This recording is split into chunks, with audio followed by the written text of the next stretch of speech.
गुरुवर चरण सरोज को मैं नित उठ प्रणमात। दर्शन कर ऋषिराज के सफल करूं ममकार। कि थिरकने लगे जमीन पे कदम, थिरकने लगे जमीन पे कदम। हमारे संग संग विद्यासागर की लहरें थिरकने लगे जमीन पे कदम, थिरकने लगे जमीन पे कदम। हमारे संग संग श्री गुरुवर की लहरें। श्रीमती नीति जैन मंच पर आए। ओ जमाने से कहो, जरा एक बार दोनों हाथों को उठा लें जितनी बहनें बैठी हुई हैं। जिसका मन करे वो भक्ति भी कर सकते हैं। मैं चाहूंगी श्रीमती अनीता जैन और नीति जैन नृत्य करेंगी। एक मिनट। गुरुदेव थिरकने लगे जमीन पे कदम, थिरकने लगे जमीन पे कदम। हमारे संग संग श्री गुरुवर की लहरें। जमाने से कहो अकेले नहीं हम, जमाने से कहो अकेले नहीं हम। हमारे संग संग श्री गुरुवर की लहरें थिरकने लगे, थिरकने लगे। भाई आपकी तालियां बजेंगी तो बहन भक्ति करेंगी। थिरकने लगे जमीन पे कदम, थिरकने लगे जमीन पे कदम। हमारे संग संग मुक्ति सागर की लहरें। जमाने से कहो अकेले नहीं हम, जमाने से कहो अकेले नहीं हम। हमारे संग संग चले गुरुवर की लहरें थिरकने लगे।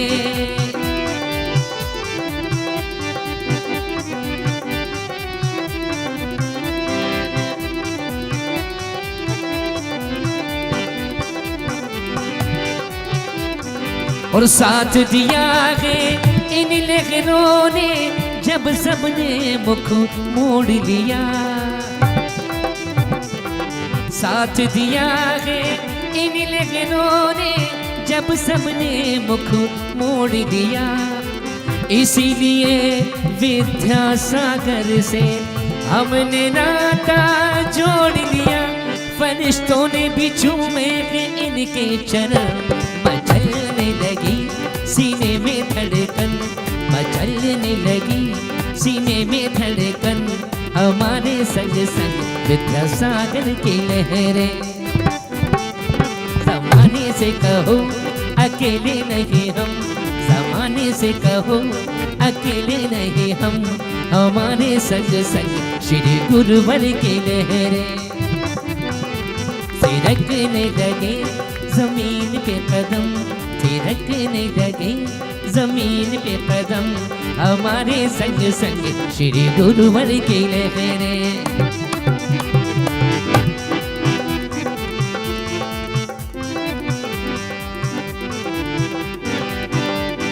और साथ दिया है इन लहरों ने जब सबने मुख मोड़ दिया। साथ दिया है इन लहरों ने जब सबने मुख मोड़ लिया।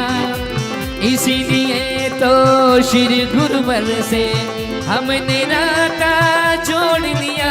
फरिश्तों ने भी चूमे इनके कदम, मचलने लगी सीने में धड़कन, मचलने लगी सीने में धड़कन। हमारे संग संग मुक्ति सागर की लहरें। जमाने से कहो अकेले नहीं हम, जमाने से कहो अकेले नहीं हम। हमारे संग संग श्री गुरुवर की लहरें थिरकने लगे, थिरकने लगे, थिरकने लगे।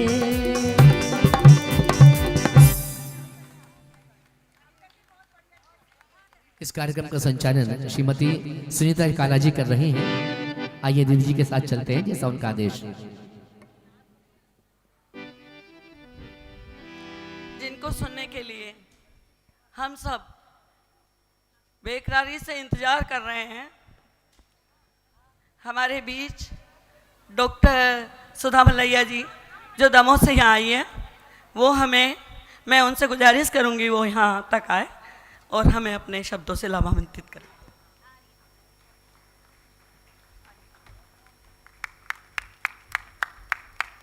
तालियों के लिए कहना नहीं पड़ेगा, सम्मानित व्यक्ति आ रहा है।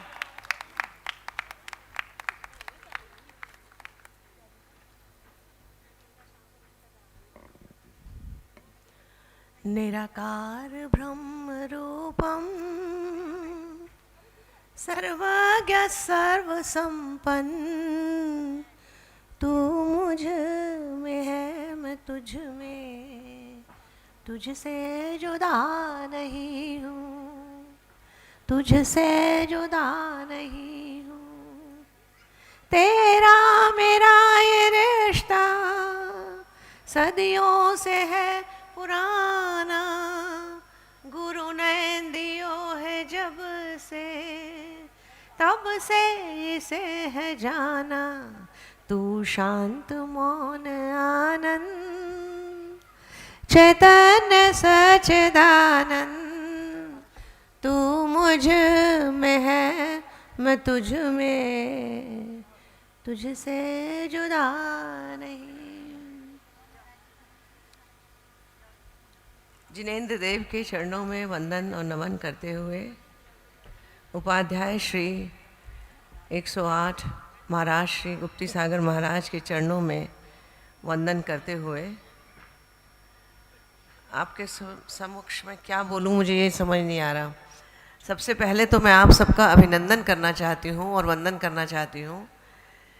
हम अभी कुंडलपुर से जब आ रहे थे तो कुंडलपुर में आचार्यश्री का पदारोहण कार्यक्रम हो रहा था। इतना शोर मचा रही थी, मतलब मुझे तो बिल्कुल ऐसा लगता था कि जैन महिलाएं कितना शोर मचा सकती हैं, लेकिन यहाँ तो बिल्कुल ही उल्टा है, एक भी आवाज़ नहीं आ रही, शांत बैठी हैं सब। ये बड़ी ही उसकी बात है, बहुत ही तारीफ़ के काबिल बात है। एक कार्यक्रम में सुनीता जी कहाँ गई वो,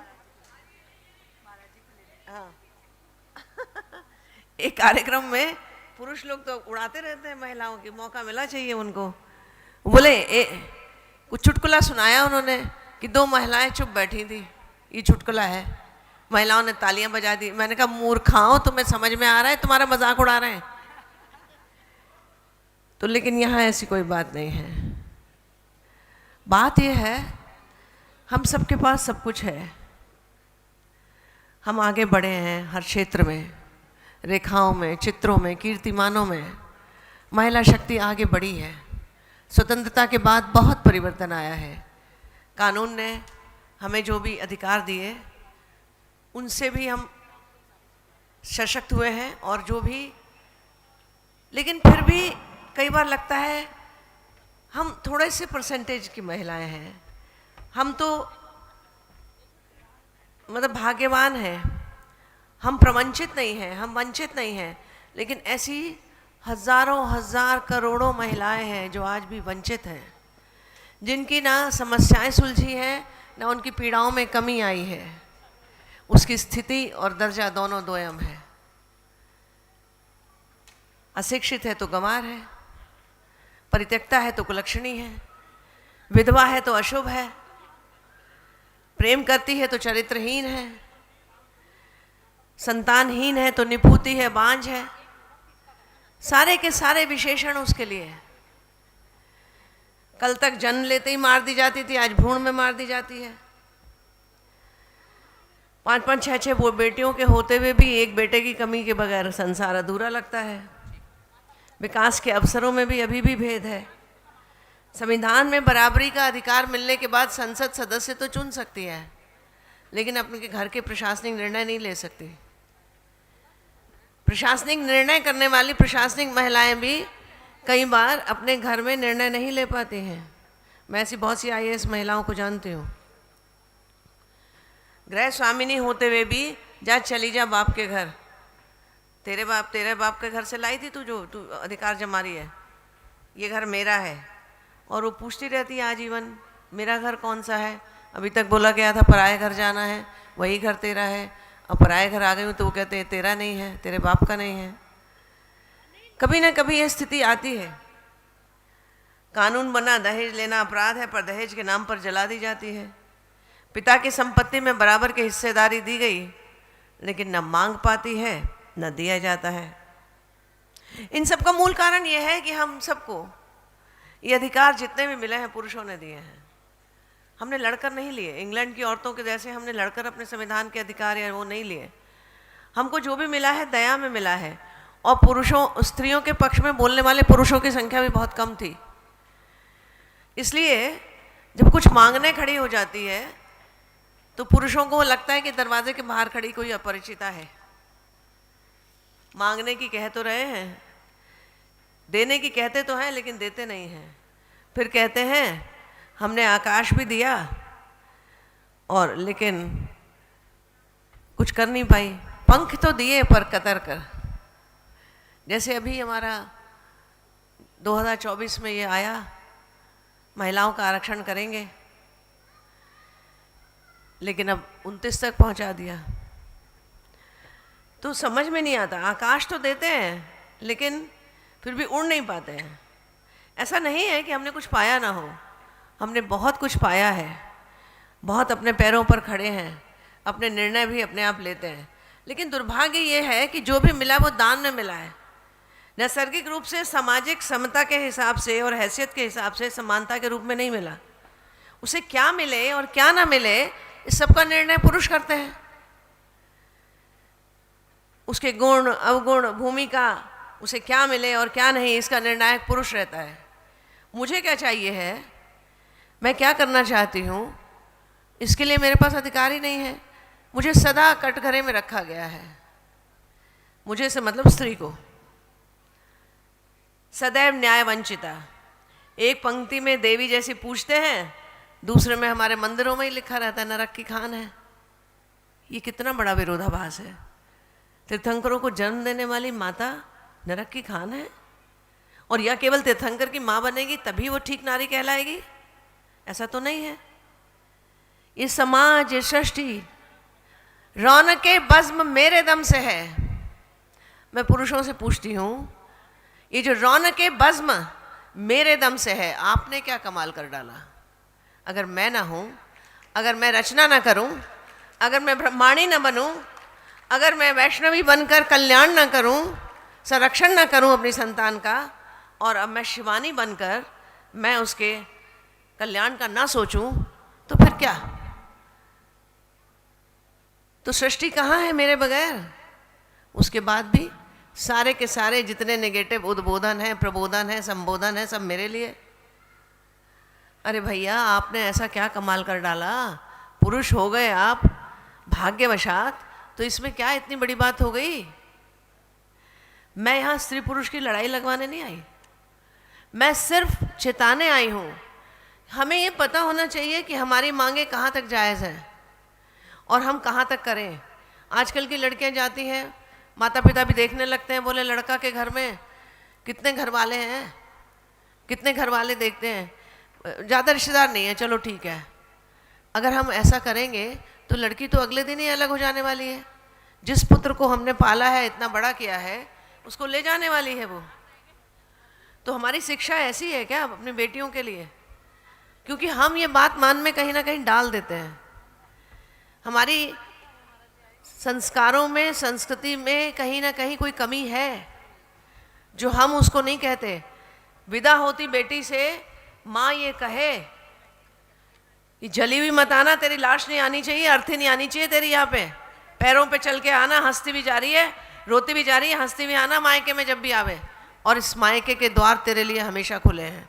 कहते हैं हम कहते हैं अपने बच्चियों से, नहीं बेटा हमारे दोनों कुलों की लाश तुझे निभानी है, कुछ भी हो जाए थोड़ा सह लियो।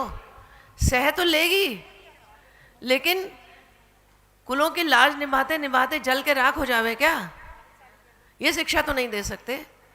हंसती भी आना घर में जब भी आओ, ऐसी शिक्षा देने की जरूरत है।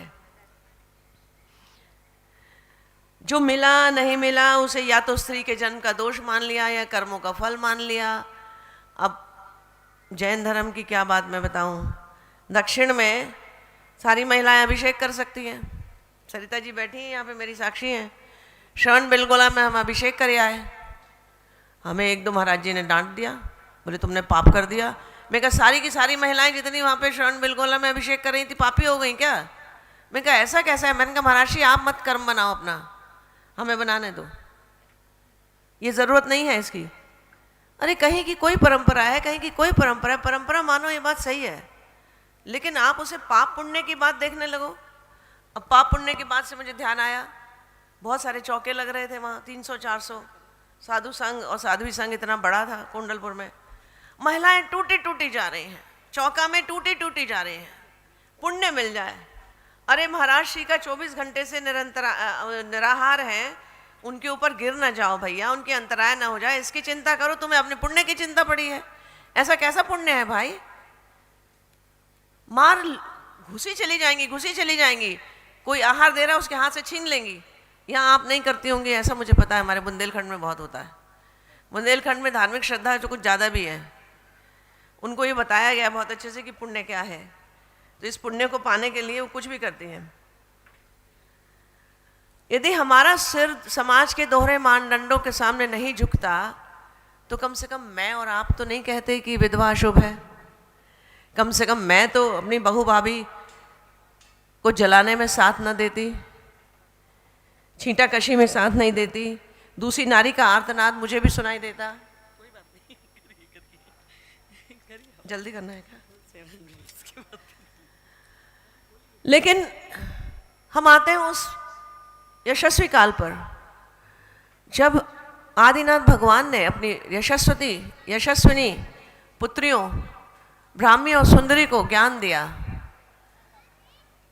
और उन्होंने उसके साथ साथ उन्होंने कर्मयोग के साथ साथ मोक्ष मार्ग की राह भी दिखाई, निज स्वरूप की पहचान का मार्ग दिखाया, जो है जिन धर्म का आधार।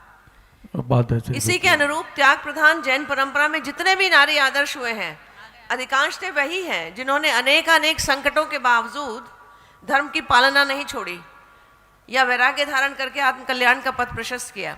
किंतु श्रेष्ठ श्राविका के सभी सामाजिक पारिवारिक दायित्वों के निर्वाह के साथ जैन वांग्मय ऐसी ही आख्यानों से भरपूर है।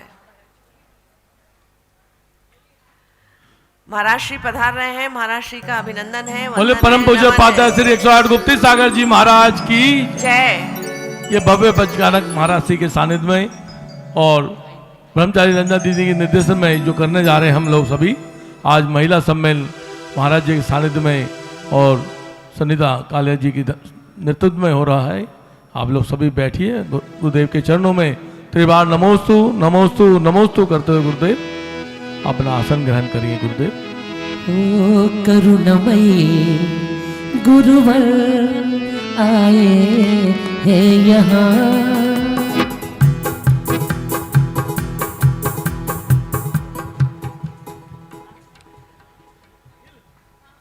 जैन वांग में ऐसी आख्यानों से भरपूर है। ब्राह्मी सुंदरी जैसी सर्वश्रेष्ठ विद्यावती से लेकर कला मर्मज्ञ और आत्मकल्याणी स्त्रियों तक, जैसे थी मातृत्व की प्रतिमूर्ति ऋषभदेव की माता मरुदेवी, महावीर की माता त्रिशला, पार्श्वनाथ की माता वामा देवी, नेमिनाथ की माता शिवा, प्रिय के साथ आत्मिक ऊंचाइयों पर एकाकार नेमिनाथ की वाग्दत्ता राजुल, राजकुमारी से दासी के रूप में बेच दी गई और दासी से भगवान महावीर द्वारा उद्धार किए जाने पर विशाल आर्य का संघ की प्रमुख बनने वाली सती चंदन बाला, पार्श्वनाथ की खोज करती, तमेश शिखर की पहाड़ियों में पार्श्वनाथ की खोज करती प्रभावती, बिंबसार श्रेणिक को प्रेम और अध्यात्म की ऊंचाइयों तक ले जाने वाली चेलना, भाग्य व कर्म दोनों की महत्ता स्वीकार करते हुए चेतन सत्ता को विश्व के कण कण में अनुभव करके निर्दोष त्याग दिए जाने पर भी कोई शिकायत, कोई उपालंब नहीं, अंजना सती अंजना, किंतु टूटती नहीं है और ना ही पुरुष द्वारा जब चाहे त्याग दिए जाने के अधिकार का समर्थन करती है, बढ़ती जाती है, लेकिन साधना से आत्म कल्याण के पथ पर और बनाती है उस भटके हुए पुरुष को, पुरुष रूपी बालक को परम पुरुष मुक्ति का सही मार्ग दिखाकर। पूर्व जन्मों के कर्मों के फलस्वरूप नियत प्रारब्ध को हंसकर सहजता से और सरलता से स्वीकार करने वाली, माता पिता आदि से निरपेक्ष आत्मा की स्वतंत्र सत्ता स्थापित करने वाली, ओम कोड़ीपति श्रीपाल को काम कुमार में बदलने वाली, सामर्थ्य रखने वाली मैना सुंदरी, अति बुद्धिमती सुंदरी कला मर्मज्ञा हेले बिडू, होयसल वंश की रानी रानी शांतला।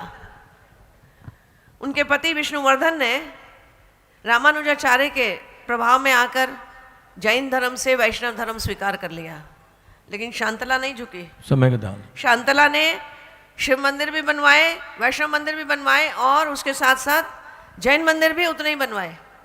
शांतला ने अपना धर्म नहीं छोड़ा। उसने कहा मेरा दृढ़ विश्वास अपने धर्म में है तो मैं उसी धर्म का पालना करूंगी। रानी शांतला जैसा एक भी उदाहरण पूरे जैन वांग्मय में नहीं मिलता। कुशल प्रशासिका, कुशल नृत्यांगना, संगीतज्ञा और न जाने क्या क्या, युद्ध कला में वो अपने पति को मात करती थी। इसी परंपरा के पोषक जैन धर्म के अनुयायी नारी रत्न यहाँ पे भी बैठे हैं। वो सरिता जी हों, सुनीता जी हों, इंदु जी हों और बहुत सारे आप सबके बीच में बहुत सारे नारी रत्न हैं जो अपनी उपलब्धियों से समाज और देश को लाभ पहुंचा रहे हैं। हम भी सार्थक करें अपनी विद्या और कला को, बने उपयोगी समाज के लिए। कला मर्मज्ञ रानी कोशा जैसी, और ना आज उदाहरणों की कमी है, ना आदर्शों की, ना प्रतिभाओं की। आज भी हमें ज़रूरत है, बस हमें आवश्यकता है केवल एक बात की, अनुमोदना करने की। व्यक्ति के जीवन में कार्य करने वाले का सहयोग करने से और उसका अनुमोदन करने से समाज में दो ही अस्त्र हैं व्यक्ति के कार्यों को जांचने के, आलोचना और अनुमोदना। शुद्ध हृदय से की गई स्वस्थ आलोचना भी व्यक्ति को आगे बढ़ने का संबल देती है। इसलिए ऐसी अनुमोदना जो शुभ कार्यों में अपनी परिपुष्टि की मोहर लगाती है। बहनों, स्त्री के हाथ में है देश की समृद्धि की डोर और सूत्र है उसी के पास राष्ट्र के विकास का। जागोगी अगर तुम तो जागेगा सारा जहान। जागूंगी मैं, जागेगी तू तो जागेगा सारा जहान।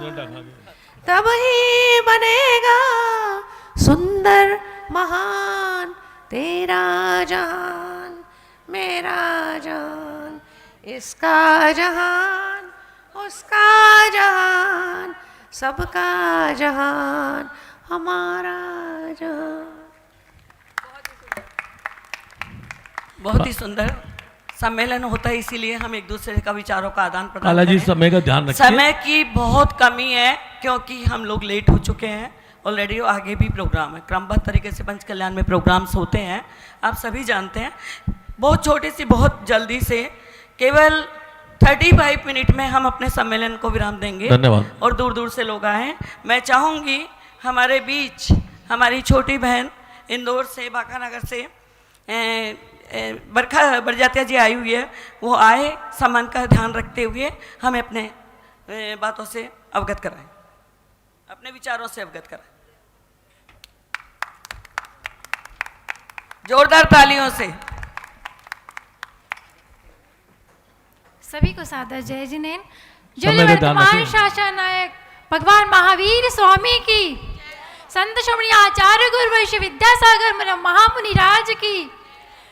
कहते हैं शांति पाने के लिए नमोकार मंत्र चाहिए, शांति पाने के लिए नमोकार मंत्र चाहिए, मोक्ष पथ पाने के लिए जैन पथ चाहिए, भव सागर से पार होने के लिए, भव सागर से पार होने के लिए गुरु उपाध्याय गुप्ती सागर जी जैसा संत चाहिए। महाराज श्री के चरणों में त्रयबार नमोस्तु नमोस्तु नमोस्तु।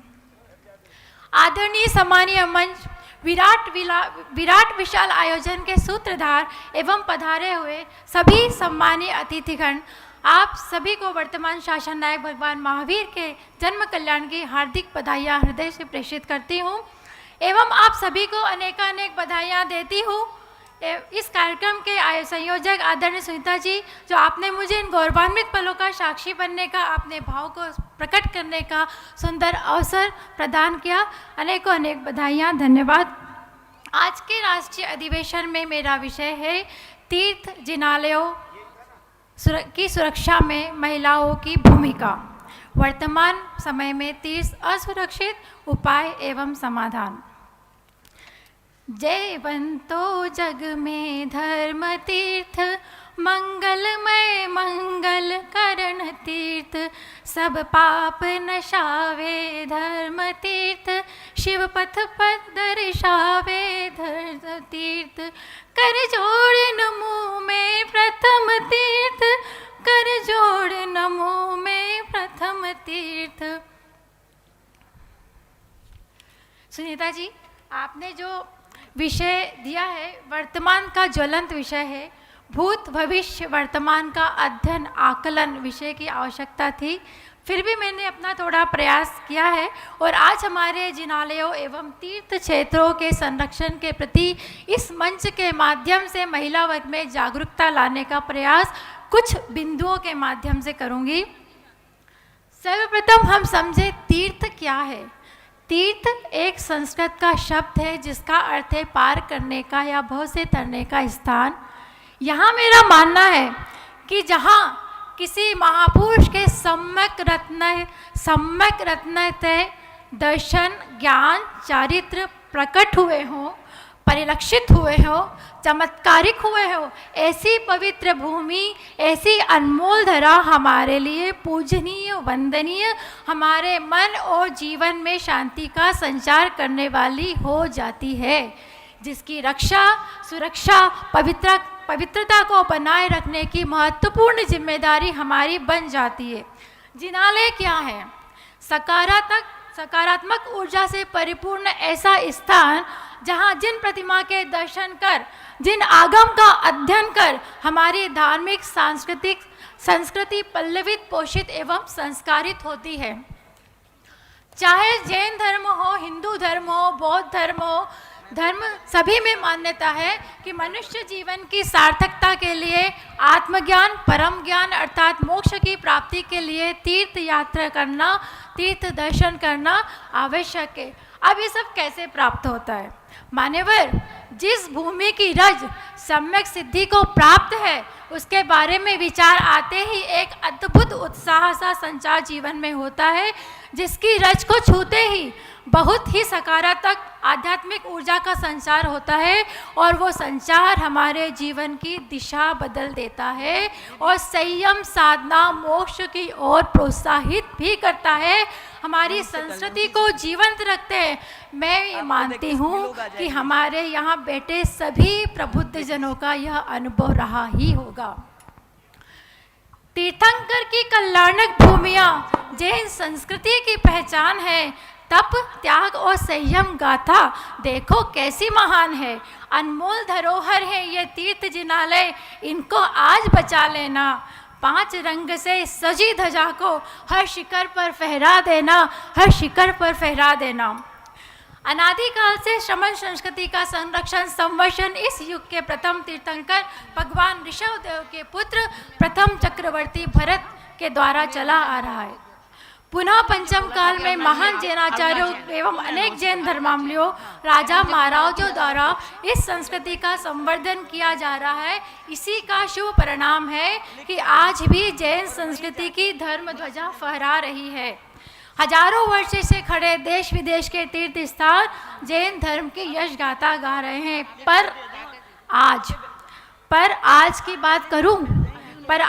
बात करूं तो कहते हैं जब जागो तब सवेरा, पर बहुत ध्यान से सुनिएगा, अभी नहीं जागे तो अंधेरा ही अंधेरा है।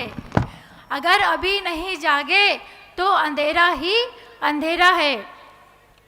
आज यहाँ महिला संगोष्ठी में आप सभी महिला वर्ग से करबद्ध निवेदन करना चाहूँगी कि जागिए, सजग रहिए। जिस तरह हमारे तीर्थ जिसे हम हमारा तीर्थ कह रहे हैं वे कब पराये हो जाएंगे हमें पता भी नहीं चलेगा। चाहे बात गिरनार की हो, सम्मेद शिखर जी की, खजुराहो की या अन्य तीर्थ की, कब हमारे हाथ से निकल जाएंगे हमें पता भी नहीं चलेगा। आज जैन महिलाएं बहुगुणों से सज्जित, संस्कारित एवं विकास के हर क्षेत्र में अपनी पहचान बना रही है, तो फिर अपनी बहुमूल्य धरोहर सहेजने के लिए पीछे क्यों? क्या कारण है कि आज हमारी धरोहर के लिए आंदोलन कर रहे हैं, लड़ाई लड़ रहे हैं? समझिएगा, जागरूकता का अभाव। जागरूकता का अभाव। जब हम तीर्थ यात्रा का मन बनाते हैं तो सारी सुख सुविधाओं की तलाश करते हैं, वहाँ रूम कैसे मिलेंगे, वहाँ खाने की व्यवस्था क्या होगी आदि पर। क्या कभी हम यह जानने की कोशिश करते हैं कि जहाँ हम जा रहे हैं उस क्षेत्र का इतिहास क्या है, वो कितना सुरक्षित है, कितना संरक्षित है, वहाँ की विशेषता क्या है? मेरी आदरणीय बहनों, आज आपकी तीर्थ यात्रा केवल दर्शन वंदन पूजन तक ही सीमित नहीं होना चाहिए। आज से आप प्रण कर लें, जहाँ मैं परिवार के साथ जा रही हूँ वहाँ परिस्थिति, वहाँ के संरक्षण को लेकर कोई भी विपरीत विषय होगा उस पर मुझे आगे होकर जानकारी लेना है, समाधान की पहल करनी है और अपने बच्चों, अपनी युवा पीढ़ी को भी सजग करना है, जागरूक करना है। आज हम सभी संगठनों से जुड़ी हैं, यानी कि आज की हमारी महिला शक्ति संगठित है, लेकिन और ये संगठन, यही महिला शक्ति की संगठन शक्ति तीर्थों जिनालयों का उत्तरदायित्व मजबूती से अपने कंधों पर ले सकती है। यहाँ एक और महत्वपूर्ण भूमिका हमारी होगी कि नज़दीक के ऐसे क्षेत्र जो अभी भी प्रकाश में नहीं है, जहाँ कोई कमेटी भी नहीं है, उसे गोद लें, अर्थात उसकी हर छोटी बड़ी जिम्मेदारी हम संभाल लें, तो ऐसे क्षेत्रों का कायाकल्प हो जाएगा। हम उसकी पहचान अन्य लोगों तक पहुंचाएंगे और उसे विकसित कर पाएंगे। अब बारी आती है ऐतिहासिक क्षेत्रों पर ध्यान देने की आवश्यकता। कहते हैं ओल्ड इज गोल्ड, पर प्रायोगिक रूप से देखें तो क्या हम अपनी ऐतिहासिक महत्व की धरोहर के प्रति सजग हैं?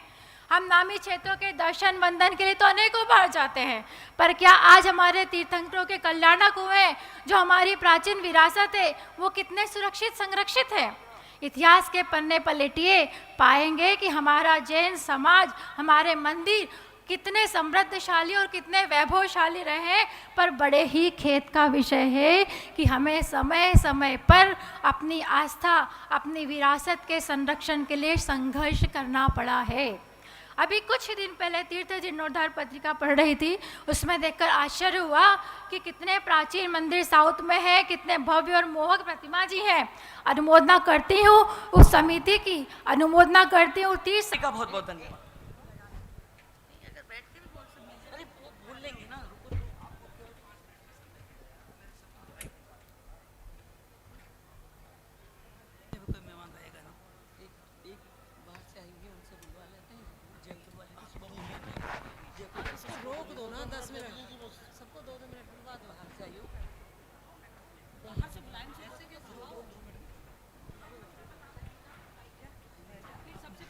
जाइए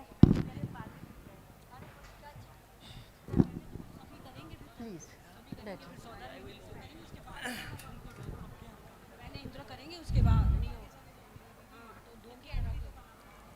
भगवान महावीर के चरणों में शत शत वंदन, कोटिश प्रणाम, कोटिश प्रणाम, कोटिश प्रणाम। कई दफे हमारे दिल में विचार आता है कि भगवान महावीर कैसे होंगे, कैसे लगते होंगे तीर्थंकर महावीर, उनकी सभाएं कैसी होंगी, कैसे होता होगा। तो हम कहते हैं सोचने की ज़रूरत नहीं है। आज के हमारे महावीर भगवान के लघुनंदन यहीं पर हैं और वही प्रथा से काम चलता आ रहा है। हमारे राष्ट्र संत शाकाहारी प्रबंधक आदरणीय डॉक्टर श्री गुप्ती सागर जी महाराज के चरणों में नमन, नमन, वंदना, वंदना, वंदना, त्रिकाल वंदना करते हैं। ऐसे तपस्वी को, ऐसे ऐसे तपधारी को हम नमन करते हैं। आपका जो ये मंगल उत्सव है मंगलमय, बहुत मंगलमय है राजा प्रजा सबके लिए। और जो इसमें भाग ले रहे हैं, माता पिता बने, सौधर्मिणी बने और भी इंद्र बने, भगवान उनको देख दुगनी रात चौगनी धार्मिक तरक्की भी दे।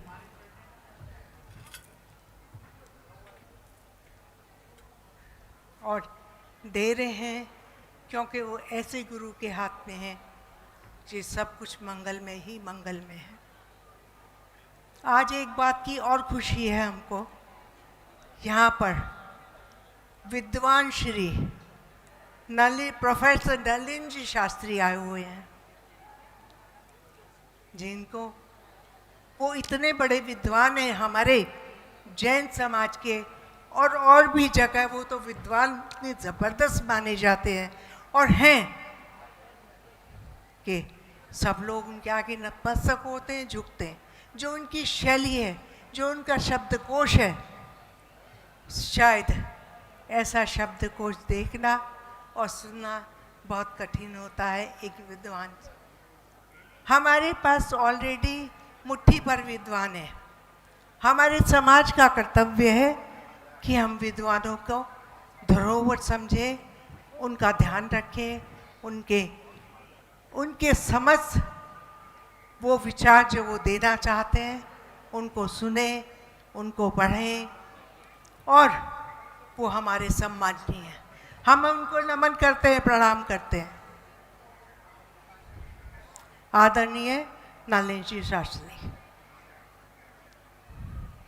मंचासीन बहनों को नमन करती हूँ, जय जिनेन्द्र करती हूँ। अभी मैं सबका नाम नहीं ले सकती क्योंकि टाइम का अभाव है।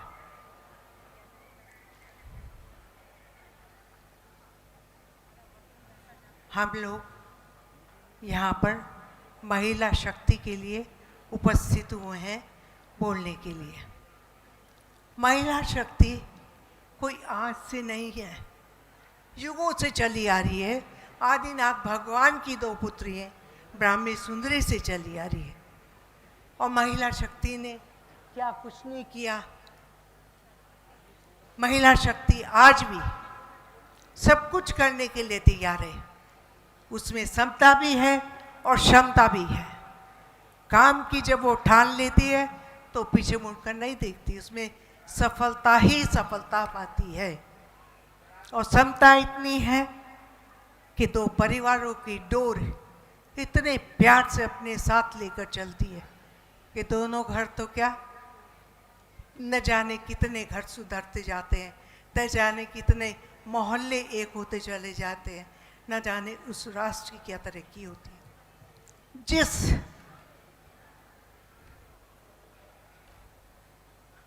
जिस राष्ट्र में, जिस देश में महिलाएं सतर्क हैं और काम निष्ठापूर्वक कार्य करती हैं, वो राष्ट्र ही अलग है।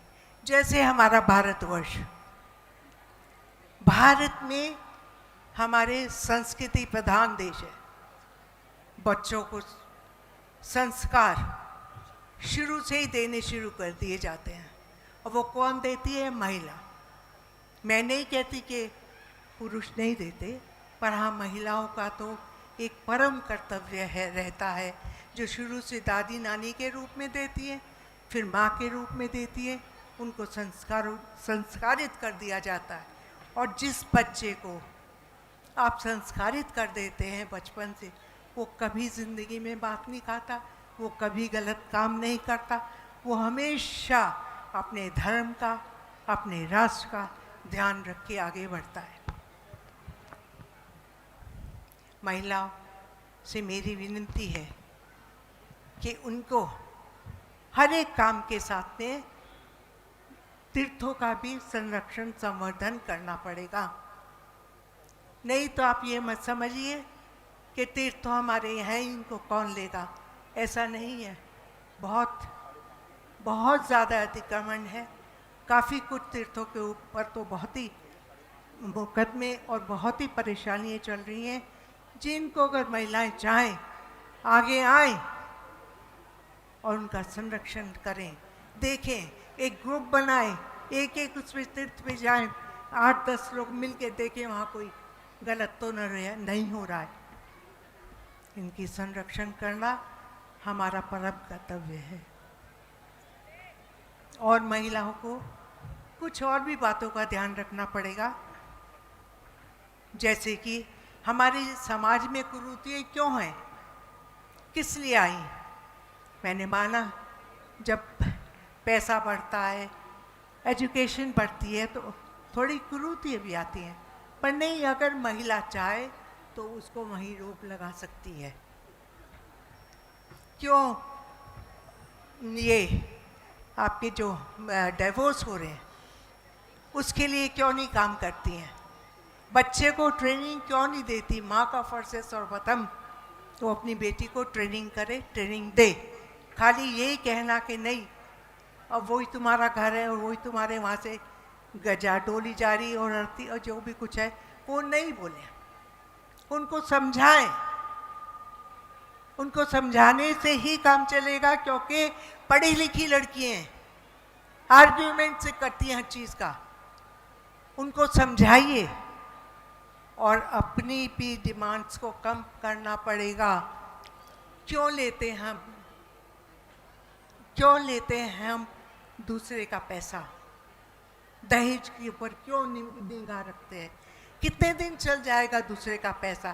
देखिए बहनों, पैसा अपना ही काम आएगा, पैसा अपना ही काम आएगा। दूसरे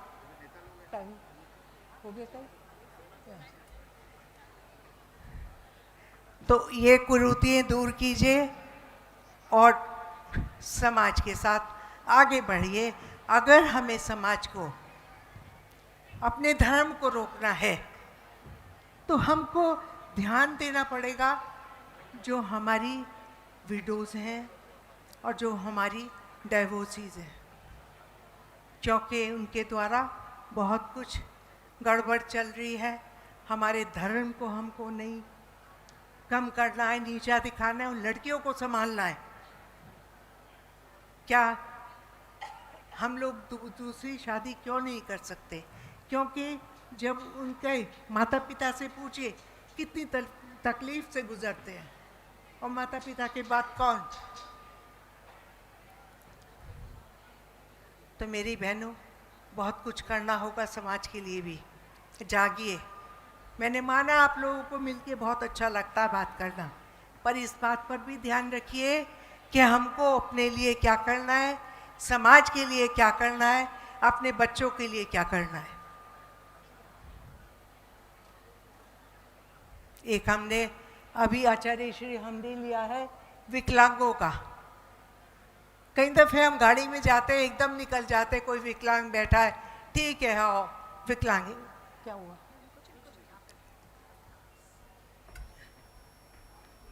उनके पास रुकिए, उनसे पूछिए और बताइए, उनका पूरा ट्रीटमेंट होगा। आज तो इतनी साइंस से एडवांसमेंट किया है कि वो मोटर बाइक चला सकते हैं, वो कंप्यूटर पे काम कर सकते हैं, वो सब कुछ नॉर्मल काम कर सकते हैं। और जो आज की बड़ी बड़ी कंपनियां, कॉर्पोरेट्स हैं, उन्होंने ये डिसाइड किया कम से कम 5 विकलांग हम अपनी कंपनी में लेंगे। तो आगे से आपको ये ध्यान रखना है कि कहीं भी विकलांग नज़र आए तो बात कीजिए, उनका एड्रेस लीजिए, उनका टेलीफोन नंबर दीजिए।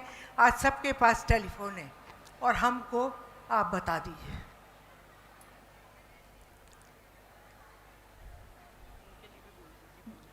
क्या चीज़? अच्छा,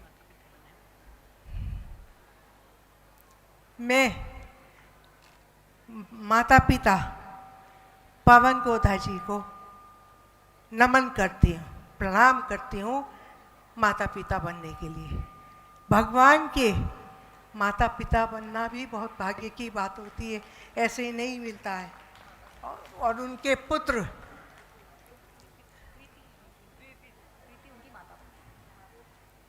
प्रीति जैन जी, आपको भी प्रणाम करती हूँ।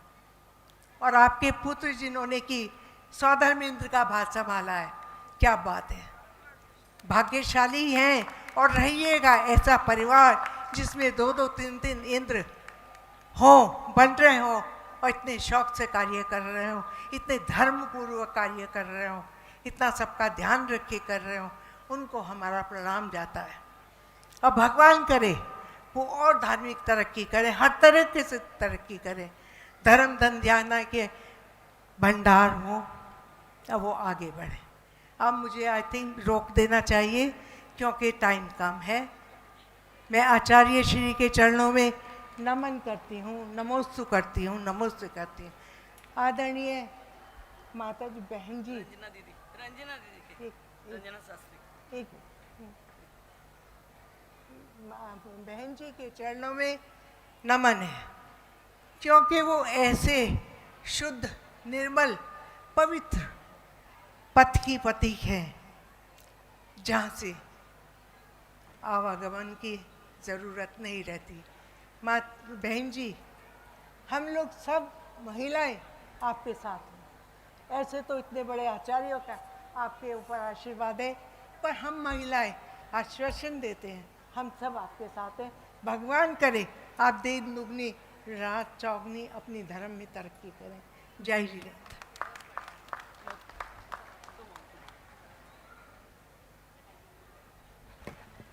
हमारे बीच इंदौर से उषा पाटनी जी आई हुई है। मैं चाहूँगी बहुत मधुर शब्दों में, समय की कमी के कारण थोड़ा सा हमें ज्ञान दें जल्दी से। अब मैं उनको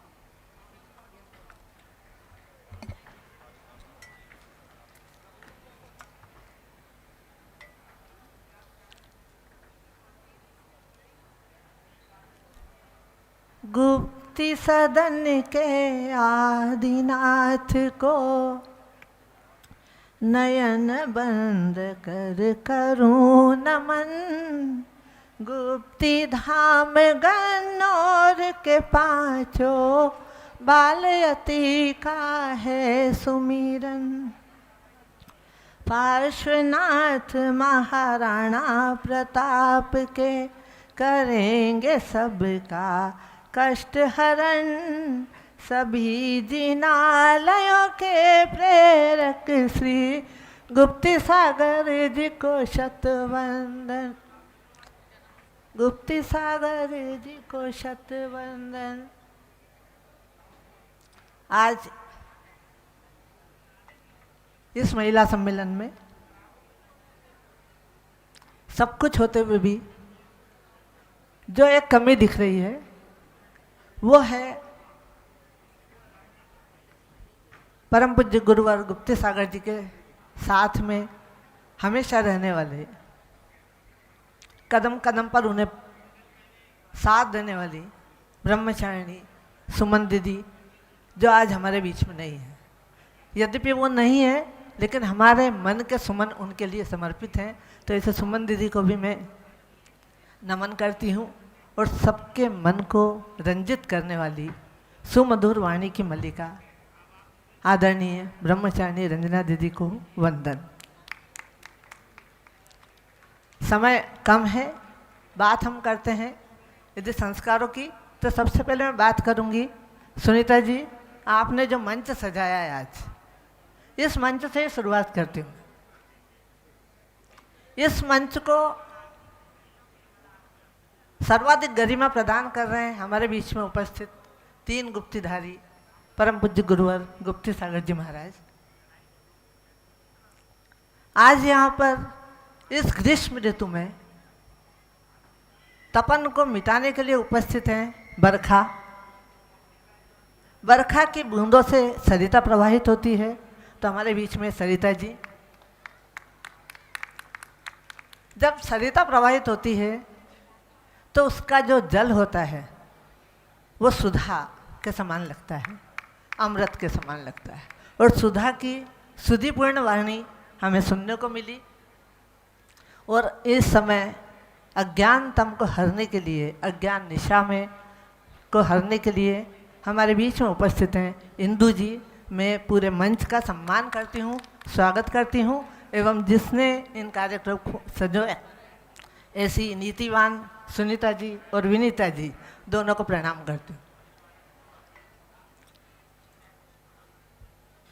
ज़्यादा अधिक कुछ नहीं कहूँगी, एक बात ज़रूर कहना चाहूँगी कि जब हम कहीं सफ़र पे जाते हैं, रेल का टिकट हमारे हाथ में होता है, सामान हमारे साथ में, गेट तक पहुँच जाते हैं लेकिन रेल चल देती है तो हमें दुख होता है। जब हम गर्मी में कहीं जा रहे हों, पानी की बोतल घर पे रखी हुई है, हम साथ में ले जाना भूल गए, जब प्यास लगती है तो चिंता होती है, दुख होता है। घर में काम करते करते, चाय पीते पीते यदि चाय की प्याली हाथ से छूट जाए तो दुख होता है। किंतु इस समाज को जो निर्माण करते हैं, इस समाज में जिसका महत्वपूर्ण स्थान है, ऐसे परिवार जो संस्कारों की माला से बनते हैं, उस माला के मोती कब टूट के गिरने लगे हमें उसका आभास तक भी नहीं हुआ। आज हम उसी पे चिंता कर रहे हैं, विचार कर रहे हैं। 2 लाइन मुझे याद आ रही है। टूट रही है माला, मोती बिखर गए, 2 दिन रह कर साथ जाने किधर गए। परिवार क्या हो रहा है? आज अधिकांश परिवार ऐसे हैं जहाँ पर बच्चे उनके साथ नहीं हैं। धन तो है लेकिन धर्म का अभाव है। क्या क्या हो रहा है आप सभी लोग जानते हैं, इसलिए उन बातों को दोहराऊंगी नहीं, उनको नहीं कहूँगी, सिर्फ 2 बातें कहूँगी। पहली बात, सभी लोग ये जानते हैं, मानते हैं कि यदि संस्कार का निर्माण कोई कर सकती है तो महिला, परिवार की धुरी कोई है तो महिला। तो मेरा सब महिलाओं से एक निवेदन है, ओ भारत की वीर नारियों, तुम पे बड़ी जिम्मेदारी, हर घर को तुम मंदिर बनाना, हर आंगन को फुलवारी। सिर्फ महिलाएं करें ऐसा नहीं, पुरुषों से भी मेरा निवेदन है कि वो अपने बच्चों को क्या शिक्षा दें। प्रातःकाल होते ही यदि घर का बुजुर्ग व्यक्ति या दादाजी, पिताजी अपने बच्चे की उंगली पकड़कर उसे मंदिर ले जाएं तो वह बच्चा कभी भी उसे वृद्धाश्रम में नहीं छोड़ेगा। तो वो पिताजी भी अपने बच्चों को यही कहें, आ उंगली थाम ले मेरी, तुझे मैं चलना सिखलाऊं, कल हाथ पकड़ना मेरा, जब मैं बूढ़ा हो जाऊं। यदि इतने संस्कार हमने डाल दिए तो वृद्धावस्था हमारे लिए कोई प्रश्नवाचक चिन्ह नहीं उपस्थित। फिर बात करते हैं हम युवाओं की। तो उन युवाओं के कारण जो आज समस्या उपस्थित हो रही है, उन्हें ये वातावरण दिया किसने? जब बच्चों को माता पिता के प्यार की ज़रूरत थी, हमने उन्हें नर्सरी में भेजा, अंगुली पकड़कर उन्हें नर्सरी में रोते बिलखते छोड़ा। वही बच्चे जब बड़े हो गए, आज वो विदेश में नौकरी कर रहे हैं, उच्च शिक्षा प्राप्त कर रहे हैं, उनके पास समय नहीं है कि वो आपके पास में आकर 2 घड़ी बैठे बातचीत करें, तो वो आपको रोते बिलखते वृद्धाश्रम में छोड़ देते हैं। हमारे दायित्व को हमें समझना है, हमें ये विचार करना है कि हम क्या करें। बहुत सारी बातें हैं मन में कहने की, मैं कुछ कहूँ ये उचित भी नहीं लगता, क्योंकि जहाँ गुरुदेव हैं जिन्होंने अभी सबसे पहले बताया था कि हमारा व्यवहार, हमारा आचार और हमारा विचार वो संस्कार का निर्माता है। तो लास्ट में सिर्फ मैं यही कहूँगी कि संस्कार की बात करते हैं तो संस्कार कोई वॉशिंग पाउडर नहीं, संस्कार कोई वॉशिंग पाउडर नहीं कि जिसे पहले उपयोग में लाओ फिर विश्वास करो। संस्कार तो जीवन बीमा है, जो जन्म के पहले भी और जन्म के बाद भी। तो चलिए हम सभी उस संस्कार को प्रणाम करते हैं, संस्कार के निर्माताओं से अपेक्षा करते हैं कि वे सभी अपने अपने दायित्व को समझेंगे और धन के पीछे दौड़ने की बजाय धर्म को अपने जीवन में अपनाएंगे तो हमारा जीवन सफल होगा, सार्थक होगा, भविष्य सुरक्षित होगा। इन्हीं कामनाओं के साथ आप सभी ने ध्यानपूर्वक सुना, मुझे मंच ने समय दिया, सभी के प्रति धन्यवाद। जय जिनेन्द्र। उषा जी बहुत अच्छा बोला आपने और बहुत अच्छा लगा। समय की कमी है और 2 ही वक्ता है हमारे बीच, और आप लोगों ने जितनी शांति बनाई रखी है बहुत अच्छा लग रहा है और आप बहुत अच्छे से सुन रहे हैं। अब आप जिसका इंतज़ार कर रहे हैं, दीदी आपके और हमारे बीच, जिनको मैं बहुत छोटी अवस्था से जानती हूँ, जब मैं भी छोटी थी, हमारी बाल ब्रह्मचारी रंजना शास्त्री हमारे बीच आ रही हैं और इसके बाद हमारे दोनों वक्ता बोलेंगे, क्योंकि समय की कमी के कारण दीदी को पहले सुनना चाह रहे हैं। और बहुत बहुत ताली बजा के जरा जोरदार पता चलना चाहिए दीदी बोल रहे हैं। दीदी हमें ज्ञान दीजिए। जय बोलिए चिंतामणि पार्श्वनाथ भगवान की जय, बोलिए आचार्य भगवान विद्यासागर जी महाराज की जय, बोलिए उपाध्याय श्री गुप्ती सागर जी महाराज की। धर्म स्नेही बंधुओं, आध्यात्म क्रांति के अग्रदूत, दिव्य विभूति का अंकुरण आज गर्भ कल्याणक के दिन होने वाला है। जिस नगरी की रचना के लिए पृथ्वी स्वरूप सारा भूमंडल जहां हो, जिसका सूत्रधार स्वयं पुरंदर हो, कल्पवासी देव जहां शिल्पी हो और कुबेर जिसे रचने के लिए अपने वैभव के सारे द्वार खोल देते हो, उस वैभव की नगरी का सुंदरता का वर्णन कौन कर सकता है। आज अश्वसेन वामा देवी के गर्भ में पार्श्व कुमार का अवतरण होने वाला है। गर्भ कल्याणक का यह सुंदर दिन हम सबको देखने के लिए मिला है। मैं उस पार्श्व प्रभु के चरणों में सबसे पहले प्रणाम करूंगी कि जिन पार्श्व प्रभु ने हमें सब कुछ दिया, हम उन पार्श्व प्रभु के श्री चरणों में नतमस्तक होकर के कहते हैं कि गूंज उठा है आकाश सारा, गूंज उठा है आकाश सारा, जय पारस के जयकारों से। जय बोलिए चिंतामणि पार्श्वनाथ भगवान की।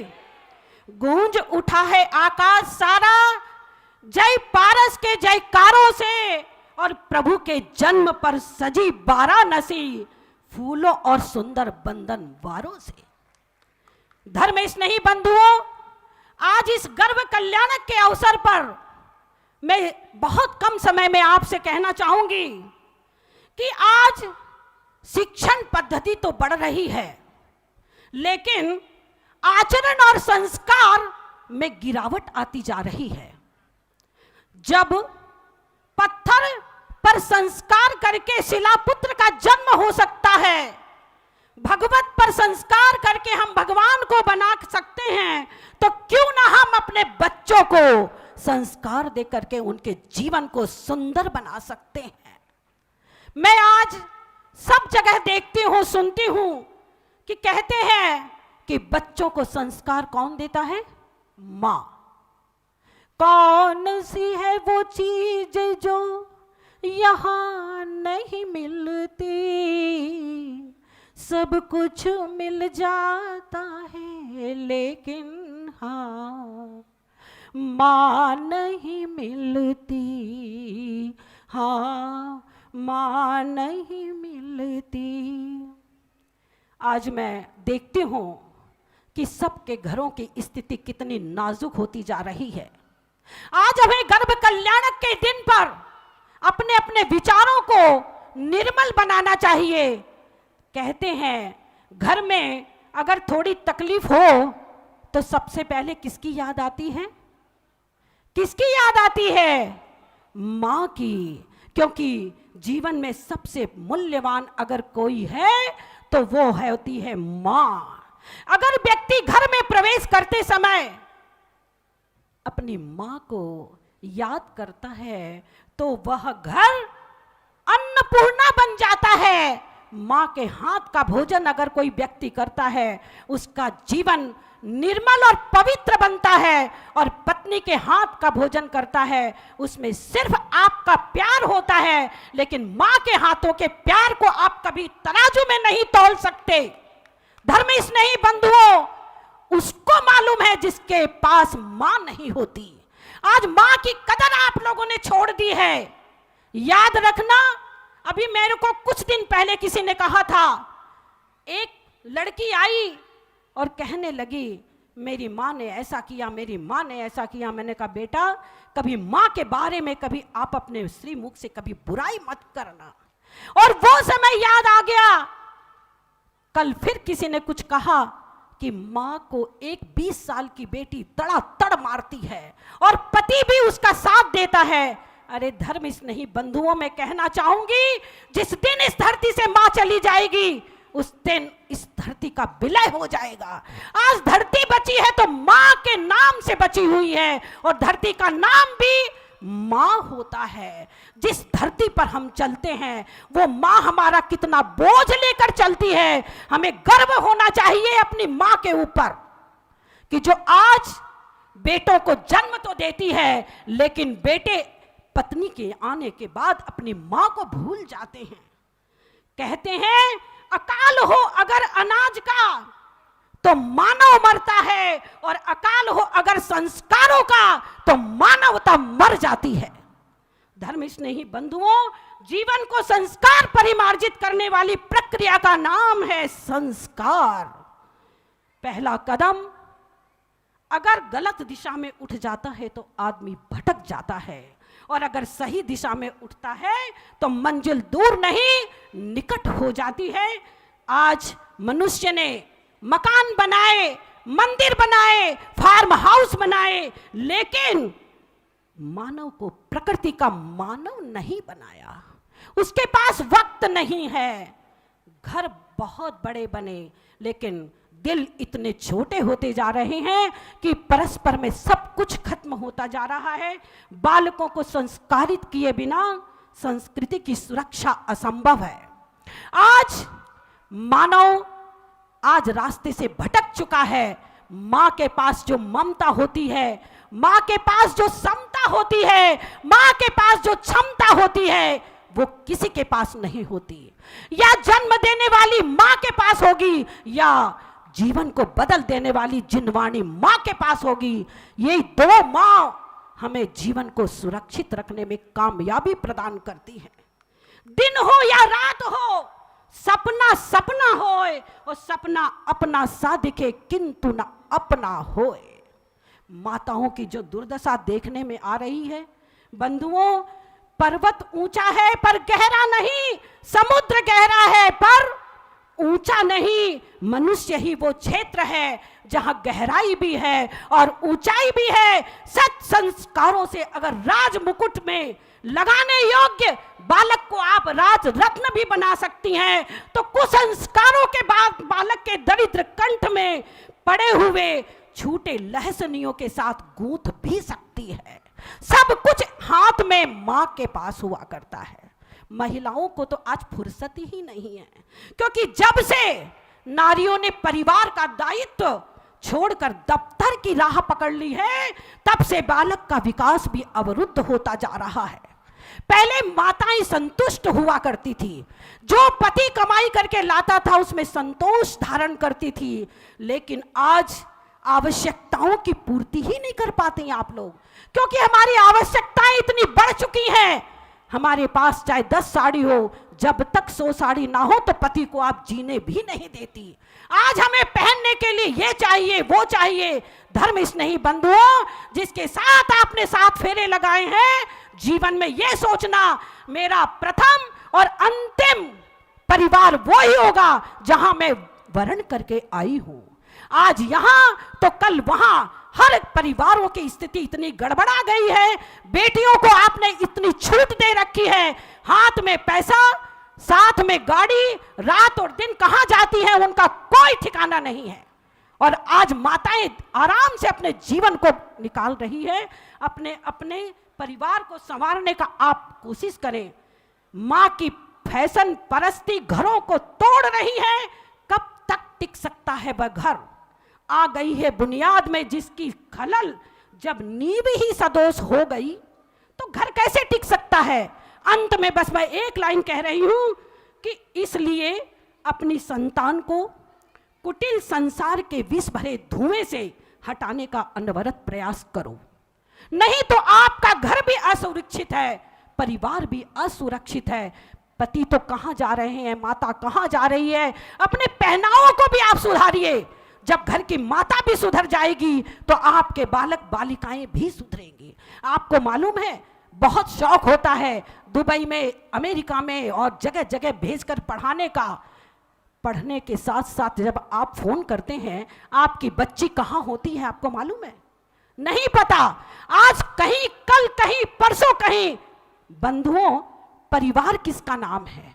जहां समता होती है वहां परिवार होता है। बेटियों के कहने से कभी माता पिता को कभी नहीं सुनना चाहिए। उनके कैरेक्टर सबके खराब होते जा रहे हैं। आज कितनी जातियों में हमारी बेटियां चली गई नहीं मालूम। आप बहुत विचार कीजिए। क्षेत्रों की रक्षा तो सुरक्षित है, हो जाएगी, लेकिन जीवंत परिवार आपका जो सर्वनाश की ओर जा रहा है, मैं आज इस मंच से कहना चाहती हूं, किसी को मत सुधारो, पहले अपने आप को सुधारो। अगर एक मां सुधरती है तो पूरा परिवार सुधरता है, एक पिता सुधरता है तो वो वहीं तक रह जाता है। इसलिए मैं माताओं से कहना चाहूंगी कि बच्चे हैं अनुकरण प्रिय, कृपया रखिए ध्यान, माता पिता जैसा चले उसी भांति संतान। आपके लाइन पर ही माता पिता के चलते हैं बच्चे। बच्चों को कोई संस्कार दूसरा नहीं देता। विरासत में आप माता पिता बने हैं तो उनको संस्कार देके जाइए, धन दौलत दे करके आप उन्हें व्यसनों में मत फंसाइए। भाग्य में अगर होगा उनके तो वो कमा लेंगे, लेकिन संस्कार जैसी विरासत को अगर वो प्राप्त कर लेंगे, उनका जीवन सुंदर स्वर्ग बन जाएगा। इसी सुंदर भावनाओं से सभी माताओं से कहना है कि आज के गर्भ कल्याणक के अवसर पर कम से कम अपने जीवन में कोई ऐसा पाप मत करना, कभी जीवन में भ्रूण हत्या मत करना। अगर किया है तो गुरुओं के चरणों में जाकर के प्रायश्चित कर लेना, जन्म जन्म सुधर जाएगा, अन्यथा जन्म बिगड़ने में कोई देर नहीं लगती। संयम पूर्वक जीवन जीने की कोशिश करो। असंयम पूर्वक जीवन जीती हैं आप लोग। अनेक जीवों को क्या पता वो जीव कौशल्या हो, क्या पता आने वाला बालक राम हो, महावीर हो। हर व्यक्ति के अंदर वो बीज निहित है जो अच्छे से अच्छे कार्य करने में हमें आगे से आगे सहयोग प्रदान करेगा। इसी सुंदर भावना के साथ जय बोलिए आचार्य भगवान विद्यासागर जी महाराज की, जय बोलिए चिंतामणि पार्श्वनाथ भगवान की।